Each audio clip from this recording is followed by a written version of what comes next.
Harka fuunee shamaa akkam jirtu kabajamoo dhaggeeffattootaaf daawwattoota keenyaa odeeffannoon guyyaa irraa of harkaa qabnu kunooti. Dhumaatiin uummata keenya irratti raawwatamaa jiru godaannisa bara bulchiinsaa biyya Oromoo mudate keessaa isa tokkodha jechuun ABO'n ibse. ABO'n ibsa baaseen daangaalee Oromiyaa kallattii hundaan addatti ammoo Horroo Guduruu Wallaggaa fi Wallagga Bahaa keessatti dhiiga uummata Oromoo qulqulluu dhangalaasuun godaannisa bara bulchiinsaa biyya himada Oromoo mudate keessaa tokko jedhe. Dhiyeenya kana guyyaa adoolessaa 4 bara 2026 humni yartuun dhiiga Oromoo dhangalaasuu amala godhatte faannoo Wallaggaa kan ofiin jettu kana biyya himadii fi Shimallis Abdiisaa bobbaasan gandoota Naabee Dongoroo 4 seenuun mana abbootii Oromoo 180 gubuun daa'ima ji'a 3 dabalatee nama 3 ajjeesuun loon dhibbaan lakkaa'aman uffatanii adeemaniiru jechuun ibsicha keessatti caqase. Guyyaa lama booda humni raayyaa ittisa biyyaa achi jiru gantuu Shanee Moosisaa jedhamu tokko waliin haaloo baana jedhanii ganda Aruusee seenuun qote bulaa Amaaraa naannoo sana jiraatu 200 irratti mana gubaniiru jechuun ABO'n ibse. Abiyyii fi Shimallis naannoo Amaaraa keessaa waraanaa fi dirooniin faannoo lolaa jiran humna badii faannoo Wallaggaa jedhamtu kan ammoo kaampiitti of leenjiftuu kennanii fi jiraachisaa jiru jedheera. Garee kana jalqaba kan uume ammas ka jiraachisaa jiru bulchiinsa Itoophiyaa amma Abiyyi Ahimad fi Shimallis Abdiisaati jechuun ABO'n ibseera. Kumaarra Abiyyii fi Shimallis ifaadha ka jedhu ibsee karaa tokkoon humna badii kana dhaqii mana Oromoo gubii jedhanii bobbaasuu jedha. Bulanii ammoo Oromoon dhume kottaa haaloo bahaa jedhanii gantoota Shanee walitti sassaabanii mana qote bulaa Amaaraa gubsiisuu jedha. Faannoon Wallaggaas taate gantuun Shanee meeshaa siyaasaa OPDO Abiyyi Ahimad ka jedhu ibsee Oromoo fi Amaaraa baraan wal nyaachisaa gidduutti aangoo irra bubbuluuf kan socho'aa jiran ta'uu isaa ibseera. Furmaanni waaraan Oromoon saboota biyyattii hundumaa waliin wal qabatee Abiyyi Ahimadiin ofirraa gaggeessuudha ka jedhe ibsee hagasitti humnoonni Amaaraa hunduu garee badii Oromiyaa keessaa maqaa Amaaraan socho'u kamirraayyuu akka of fageessitan waamicha dhiyeessinaa jedheera. Oduu keenya itti aanuun godina Arsii Bahaa Siirkaatti humnoonni mootummaa yakka raawwachuu itti fufan. Dhiittaan mirga namoomaa qaamolee nageenyaa mootummaatiin raawwatamu amma sammaachuun dararaa cimaan gaggeeffamaa jira jedhan. Akka kanaan kibba bahaa Oromiyaa godina Arsii Bahaa Siirkaatti humnoonni mootummaa namoota nagaa irratti yakka hammaataa raawwachuu suur-sagalee mul'iseera. Viidiyoon gochaa hammaataa humnoonni mootummaa namoota nagaa irratti yeroo raawwatan agarsiisu ba'e fuula miidiyaa hawaasaa irra qoodamaa akka jiru yoo ta'u yeroo humnoonni mootummaa ABO'n bakka jiruu nutti agarsiisaa jedhanii namoota nagaa fi maanguddoota reeban mul'iseera.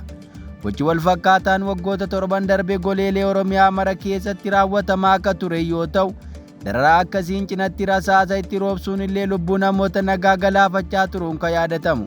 Ofii isaatii teeknooloojii jabanaa hidhanneerraa lollammaa diroonii fi jeettiin malee akka durii lafoodhaan miti jechuun dhaadachaa akka jiru mootummaan humnoonni isaa yeroo ABO fuuldura dhaabbachuu dadhaban uummata nagaa dararuu jedheera. Oduu keenya birootiin balaa sigiga lafaa godina Gaamootti mudatee lubbuun namoota 30 darbe. Kibba Itoophiyaa godina Gaamootti rooba cimaa kanneen gaddaa roobeen balaa sigiga lafaa fi lolaa mudateen lubbuun namoota 30 darbuun gabaafame. Balaan kun kan mudate aanaalee Kaambaa, Gachoo Baabbaa fi Boonkee keessatti yoo ta'u, kutaalee godinichaa roobni cimaan keessatti roobeetti miidhaa guddaa geesseera. Ibsa biiroo kominikeeshinii godinichaa baaseen mootummaan godinichaa gadda itti dhaga'ame ibsuun maatii miidhamaniif jajjabina hawweera. Bulchaan godina Gaamoo Dr. Damisee Adimaasuu akka jedhanitti namoota balaa kanaan buqqa'an deebisanii dhaabuuf hojiin hojjetamaa jira. Dr. Damiseen namoota miidhamaniif gargaarsa nyaataa fi qorichaa dhiyeessuu irratti hojjetaa jirra jedhan. Akkasuma kanneen buqqa'aniif bakka qubsuma yeroo fi furmaata waaraa fiduuf hojjetaa akka jiran ibsaniiru. Hawaasni deeggarsa walitti qabuun miidhamtoota cinaa akka dhaabbatu bulchaan godinichaa waamicha akka dhiyeesse yoo ta'u, roobni ammallee itti fufee waan jiruuf kanneen bakka sigigaaf saaxilamaa ta'e irra jiraatan of eeggannoo taasisuu akka qabanis waamicha dabarseera. Balaan uumamaa kun Itoophiyaa qofaa osoo hin taane biyyoota ollaa keessattis tibbana dhaga'amaa jira. Jimaata darbe biyya Keeniyaa magaalaa Naayiroobii fi naannolee birootti lolaa cimaa mudateen lubbuun namoota 40 olii darbuun isaa kan yaadatamu. Oduu keenya itti aanuun haleellaa moortarii naannoo Amaaraatti raawwatameen namoonni 6 ajjeefamuu fi 20 madaa'u gabaafame. Naannoo Amaaraa godina Kibba Walloo aanaa Mahal Saayinti keessatti gadaamii argamu irratti haleellaa meeshaa waraanaa jabaa raawwateen namoonni 6 ajjeefamuu fi 20 ol madaa'u bulchaa godinichaa wabeeffachuun madda odeeffannoo kanaa BBC'n gabaaseera. Haleellaan kun akka lakkoofsa Itoophiyaa guraandhala 28 bara 2018 gadaamii Riisaa Adda Biraat Wataayikaa Nagaste Astroos Maariyaam ka jedhamu irratti ganama naannawaa sa'aatii 3tti raawwatamee jedhan. Haleellaa kana irratti gama mootummaa Itoophiyaatiin wanti jedhameen jiru. Maddeen yaada kennan garuu haleellaa kana humnoota mootummaan raawwatee jedhan. Bulchaan gadaamii kana Makbibii Abbaa Gabre Egzaabeer Hayila Maariyaam wanti mudate haleellaa moortariidha jedhaniiru. Gaafas qiddaasee booda haleellaa raawwate jedhame kanaan monoksoon daaqonootaa fi barataan ajjeefamuus dubbatan. Haleellaa kanaan abbaan isaanii ajjeefamuu ka dubbatan Maarii Geetaa Siimuur basaskaana keessaa gaafa dhagaamu fiigaa deemeen argee jedhaniiru. Bulchaan gadaamichaa gama isaaniin kanneen du'anii alatti harmee yaadannoo nama du'eef soorrata fudhatanii deeman harkaa fi miilli isaanii cituu akkasumas waardiyyaan gadaamichaa ijaa fi miila isaanii akka dhaban himaniiru. Dabalataan namoota 21 qaanqeen meeshaa waraanaa isaan madeessuu dubbatan. Kunneenis hospitaalota aanichaa akkasuma magaalaa Addasee jiran keessatti wallaanamaa akka jiran himameera. Miidhaa namarra dhaqqabeen ala galma bataskaanichaa, qorqorroo bataskaanichaa fi kaan manca'ullee himan. Haleellaa raawwate irratti mootummaa naannichaas ta'e mootummaa federaalaa irraa hanga oduun kun qindaa'etti waan jedhameen jiru. Oduu keenya birootiin Jeneraalli mootummaa Itoophiyaa buufanni Asab kan Itoophiyaan ittiin gargaaramne taanaan ni badaa jedhan.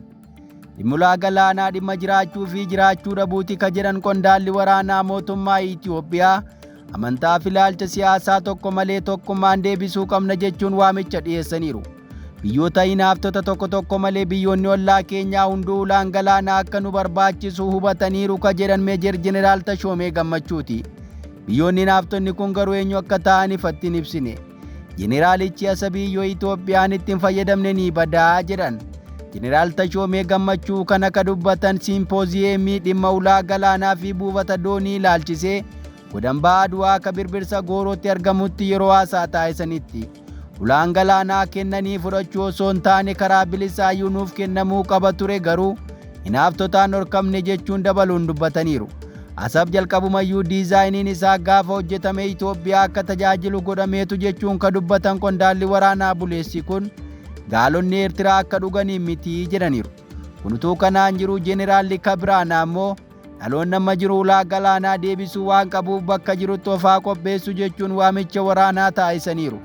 Qondaalli waraanaa buleessi Jeneraal Yimeer Mokonnon teknooloojii jabanaa hidhanneerraa birmadummaa fi daangaa keenya ni eegsisna jechuun dhaadataniiru. Oduu keenyatti aanuun gatiin boba'aa naaftaa adii qofaa irratti liitiraan daballii birrii 10 taasisuun dhaga'ame. Itoophiyaa keessatti daballiin gatii boba'aa adii fi naaftaa irratti taasifamu guyyaadhaa gara guyyaatti yaaddoo uumaa jira.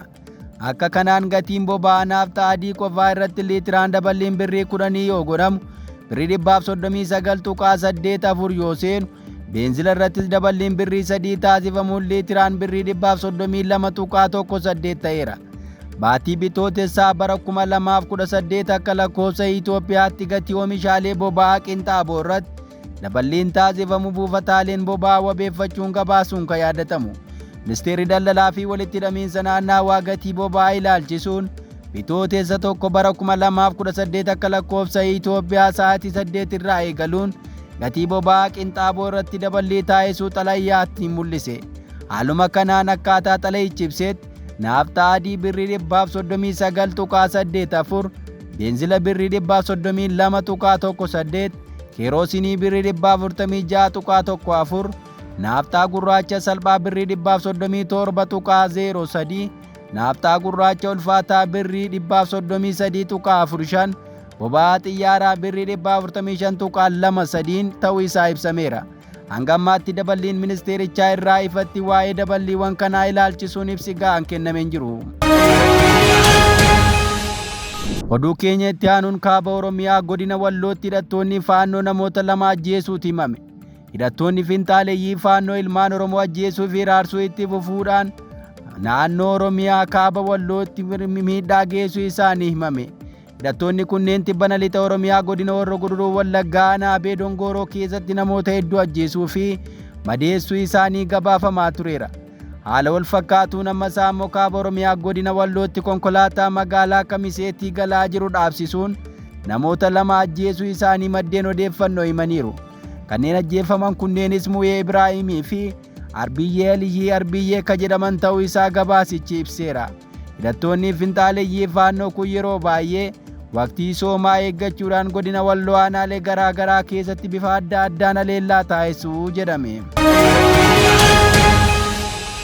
Oduu keenya birootiin Leetinaal Jeneraal Asraat Deeneroo Komishinara Komishinii Poolisii Finfinnee ta'uun muudaman. Muummeen Ministeera Itoophiyaa Abiyyi Ahimad Alii ajajaa olaanaa raayyaa ittisa biyyaa Leetinaal Jeneraal Asraat Deeneroo Komishinara Komishinii Poolisii Finfinnee taasisuun muudan. Xalayaan muudamaa ganama kaleessaa bitootessa 11 bara 2026 ifoome. Gargaaraa Komishinaraa Toofiq Madaabib Erziq isaa itti aanaa Komishinaraa Poolisii magaalaa Finfinnee ta'uun akka muudamanis ibsameera. Leetinaal Jeneraal Asraat Deeneroo duraan raayyaa ittisa biyyaa keessatti sadarkaa gaggeessaa irratti tajaajilaniiru. Kanneen keessaas Leetinaal Jeneraal Asraat Qindeessaa humna waraanaa lafoo fi dursaa poolisii hawaasa raayyaa ittisa biyyaa Itoophiyaa ta'uun hojjetaniiru. Guraandhala bara 2022 dura bu'aa koree lola dhaabuu fi hordoffii ce'umsaa Sudaan kibbaa ta'uun ka tajaajilanii turan yoo ta'u, bara hojii isaanii gara jalqabaa irratti raayyaa ittisa biyyaa ajajaa kutaa lixaa irratti hoogganaa kutaa odeeffannoo ta'uun hojjetaniiru. Egaan kabajamoo dhaggeeffattootaaf daawwattoota keenyaa odeeffannoon har'a of harkaa qabnu kan gammaa dhaggeeffattan ture. Qophiilee keenya biroo waliin turtii gaarii.